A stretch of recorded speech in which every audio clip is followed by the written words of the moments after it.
Engineering যদি কেউ পড়ে শুরু থেকে শেষ পর্যন্ত পড়তে কয়েক লক্ষ টাকার প্রয়োজন আছে না নাই?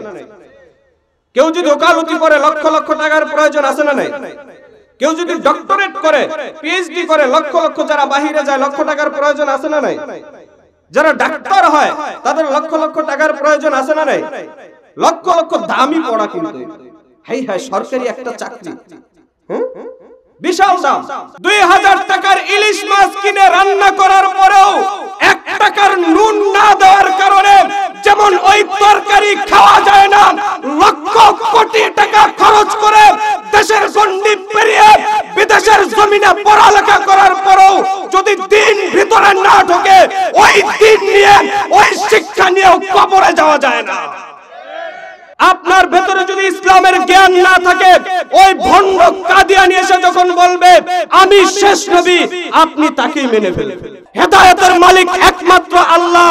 তখন ওই এতাআতি নামক সন্ত্রাসী গ্রুপের লিডার মাওলানা সাদ এসে যদি বলে হেদায়েত আল্লাহর হাতে না, হেদায়েত দাওয়াতের হাতে, তখন ইলমের মাধ্যমে আপনি সন্ত্রাসীদেরকে প্রতিহত করতে পারবেন। অধ্যকার বৈষম্য বিরোধী ছাত্র আন্দোলনে সকল শহীদদের স্মরণে এলাকার সকল কবরবাসীদের রূহের মাগফিরাত কামনা আয়োজিত আজকের মাহফিলের সম্মানিত প্রধান অতিথি, বিশেষ অতিথিবৃন্দ, বিভিন্ন জায়গা থেকে আগত হযরত উলামায়ে কিরাম, বিভিন্ন মসজিদ থেকে আগত আইম্মায়ে মাসাজিদ, বিভিন্ন মাদ্রাসা থেকে আগত আসাতিজায়ে মাদারিস, এলাকার বিভিন্ন জায়গা থেকে আগত সম্মানিত মুসল্লিয়ান কিরাম, মহান রব্বুল আলামিনের দরবারে অসংখ্য শুকর যে মহান রব্বুল আলামিন আমাকে আপনাদেরকে দুনিয়ার সব ধরনের ঝায় ঝামেলা থেকে মুক্ত রেখে নেক হায়াত দান করে সুস্থতার নিয়ামতের সাথে দুনিয়াবি ফিতনা ফাসাদকে উপেক্ষা করে যে মহান রব্বুল আলামিন দামি এক সময় দামি এক জায়গায় দামি কিছু আলোচনা করা এবং শোনার জন্য তৌফিক দান করেছেন, সেজন্য মহান রব্বুল আলামিনের দরবারে অন্তরের অন্তরস্থল থেকে ঈমানি আওয়াজে শুকরিয়া আদায় করি আলহামদুলিল্লাহ। আজকের এই মাহফিলে আসতে পেরে আমরা খুশি না বেজার? খুশি না বেজার? একটা মানুষ কখন খুশি হয় কখন বেজার হয় এটা কিন্তু মানুষের চেহারা দেখলে বলা যায়, যায় কিনা? মানুষের কথার ধরনে বলা যায় কিনা? যায়। বাড়িতে যখন মেহমান আসে, মেজবান যারা, বাড়িওয়ালা যারা, এরা খুশি না বেজার সালামের উত্তরেই বোঝা যায়, ঠিক কিনা? খাবারের ব্যবস্থা দেখলেই বোঝা যায় যে এরা আমার উপরে খুশি না বেজার। তো এখানে তো ওইভাবে বোঝার সিস্টেম নাই, কথার আওয়াজে বোঝা যাইব কারা খুশি আছেন আর কারা বেজার আছেন। এখন আপনারা খুশি না বেজার? আলহামদুলিল্লাহ। সময় একেবারেই কম, কিন্তু এমন এক বিষয় আমাকে দেওয়া হয়েছে বিস্তারিত আলোচনার দরকার, যতটুকু সম্ভব সংক্ষেপে আলোচনা করব ইনশাআল্লাহ। আমাকে বিষয় দেওয়া হয়েছে বয়স্কদের দ্বীন বা ইসলাম শিক্ষার প্রয়োজনীয়তা। শুরুতে আমি আয়াত তিলাওয়াত করেছি, ফালাউলা নাফারা মিন কুল্লি ফিরকাতিন মিনহুম তাইফাতুল লিয়াতাফাক্কাহু ফিদ-দ্বীন। আল্লাহ রাব্বুল আলামিন ঘোষণা করে বলে দিতেছেন, তোমাদের কি হলো, তোমাদের মধ্য থেকে একটি দল কেন ইলমে দ্বীন শিক্ষার জন্য বের হয়ে যায়। কি শিক্ষার জন্য? সবাই বলতে হবে, কি শিক্ষার জন্য? ইলমে দ্বীন। একটু কথা বলবেন আমার সাথে, আপনাদেরও মুখস্থ হবে, আমারও বলতে সুবিধা হবে। আল্লাহ বললেন তোমাদের কি হলো, তোমাদের মধ্য থেকে একটি দল কেন বের হয়ে যায় না ইলমে দ্বীন শিক্ষা করার জন্য। কি শিক্ষা করার জন্য? ইলমে দ্বীন। আল্লাহর হাবিব সাল্লাল্লাহু আলাইহি ওয়া আলিহি ওয়াসাল্লাম হাদিসের ভিতরে বলতেছেন, তালাবুল ইলমি ফরিদাতুন আলা কুল্লি মুসলিম। প্রত্যেক মুসলমানের জন্য ইলমে দ্বীন শিক্ষা করা, ইলমে দ্বীন অন্বেষণ করা ফরজ। কাদের জন্য? প্রত্যেক মুসলমানের জন্য। এই প্রত্যেক মুসলমানের মধ্যে শিশু, বাচ্চা, কিশোর, যুবক, বৃদ্ধ কোনো ভাগ আছে? মহিলা, পুরুষ, হিজড়া, তৃতীয়লিঙ্গ, চতুর্থলিঙ্গ, ট্রান্সজেন্ডার যাই বলেন, কোনো ভাগ আছে? ট্রান্সজেন্ডার চলবে না। তো এই হাদিসের ভেতরে আল্লাহর হাবিব বলছেন প্রত্যেক মুসলমানের জন্য ইলমে দ্বীন শিক্ষা করা ফরজ। এই প্রত্যেক মুসলমানের ভেতরে বয়স্করা আছে না নাই? বয়স্করা আছে তো, শিক্ষা করার দরকার আছে ইলমে দ্বীন। কিন্তু আমরা অনেকেই শিক্ষা করতে পারি নাই, সুযোগ হয় নাই, সুযোগ ছিল না, এরকম বিভিন্ন কারণে শিক্ষা অর্জন করতে পারি নাই। কিন্তু আমাদের উপরেও ফরজ ছিল, আমাদের উপরেও কি ছিল? ফরজ ছিল। তো শিখতে যে পারলাম না, এটার জন্য কি আমরা খুশি না বেজার? বেজার তো। তো বেজার কখন বোঝা যাবে? যখন বান্দা শিখতে পারে নাই, শিখার চেষ্টা করতেছে, তখন বোঝা যাবে লোকটার ভেতরে আফসোস আছে, লোকটা শিখতে না পেরে দুঃখিত, বেজার, ঠিক কি না? এবার আসেন, ইলমে দ্বীন ইসলাম শিক্ষা করা আমাদের জন্য কতটুকু গুরুত্ব, কেমন প্রয়োজন দেখেন। একটু উদাহরণ দিলে ভালো বুঝবেন। সবাই আমার দিকে একটু খেয়াল করেন, কথাগুলো শুরু থেকে শেষ পর্যন্ত মনোযোগ সহকারে না বুঝলে বোঝা কষ্টকর হবে। ইলমে দ্বীন শিক্ষা করা কতটুকু গুরুত্ব একটু উদাহরণ দিলে বুঝবেন। আমরা বাসায় সবাই খানা রান্না করে খাই তো, মানে আমরা রান্না করি না, বাসায় রান্না করে তো। নুন চিনেন নি? নুন অনেকে লবণ বলেন, তো লবণ বলেন আর নুন বলেন। এই নুনটা খাবারের জন্য যেমন প্রয়োজন, দুনিয়াতে এবং আখিরাতে উভয় জগতে বাঁচার জন্য ইলমে দ্বীন ইসলাম শিক্ষাটাও তেমন প্রয়োজন। বুঝতে পেরেছেন?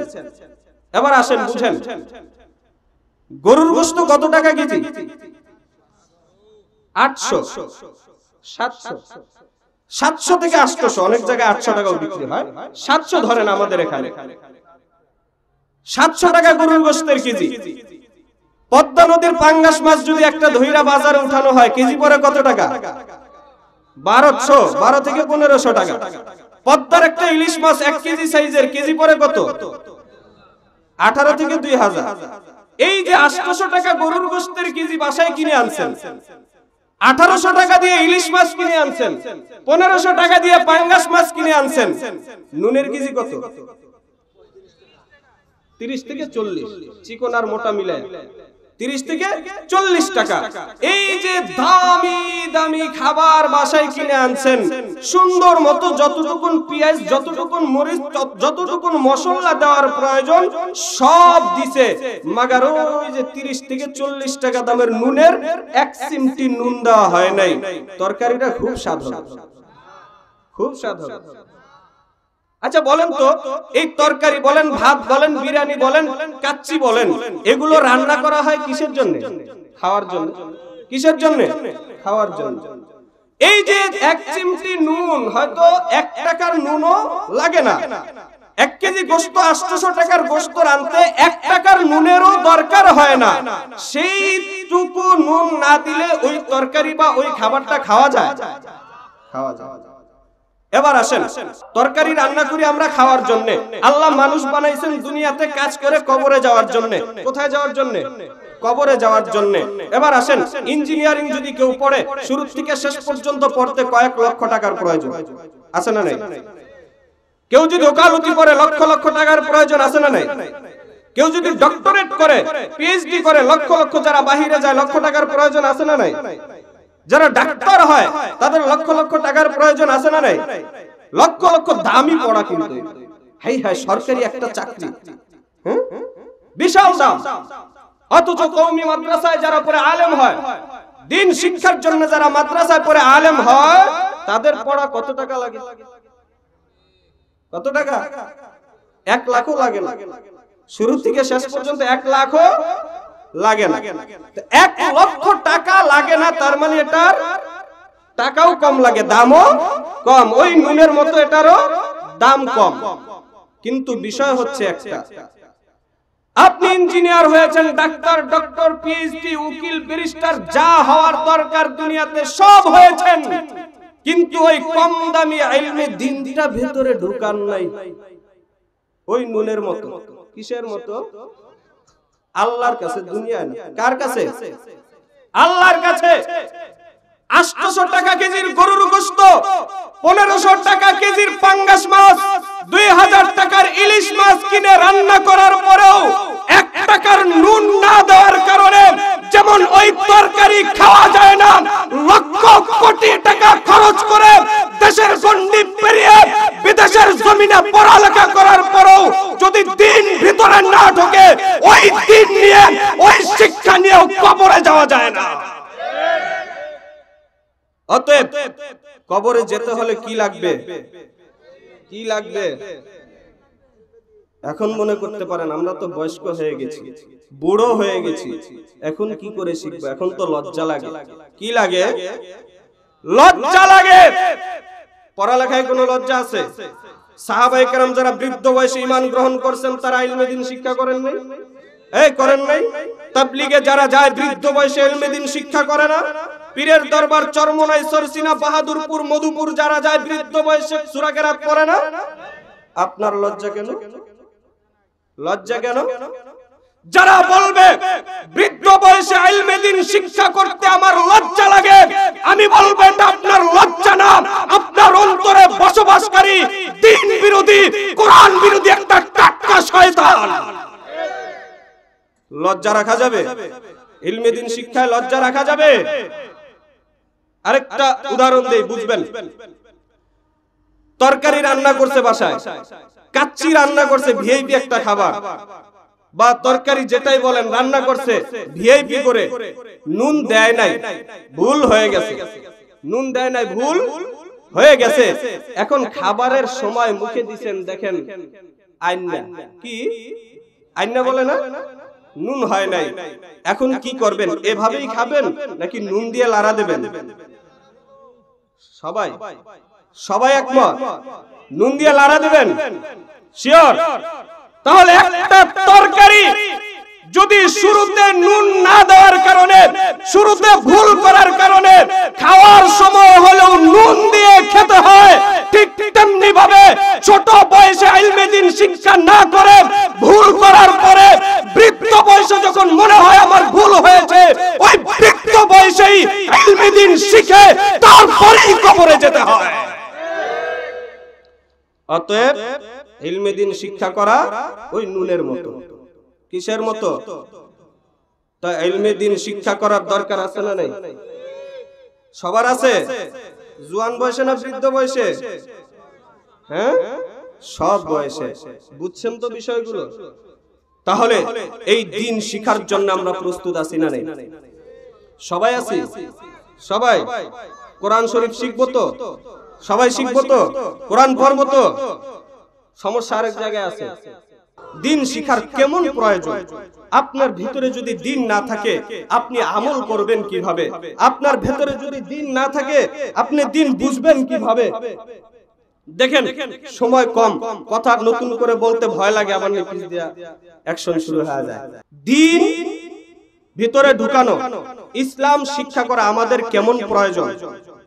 আজকে বাজারে যখন যান, আপনাকে নতুন কোন পণ্য যখন দেওয়া হয়, আপনি এক কোম্পানির একটা প্রোডাক্ট ব্যবহার করেন, লাক্স সাবান ব্যবহার করেন, আপনি দোকানে যাওয়ার পরে নতুন একটা সাবান আপনাকে হাতে ধরায় দেওয়া হইল, আপনি কিন্তু অনেক যাচাই করেন কিনা?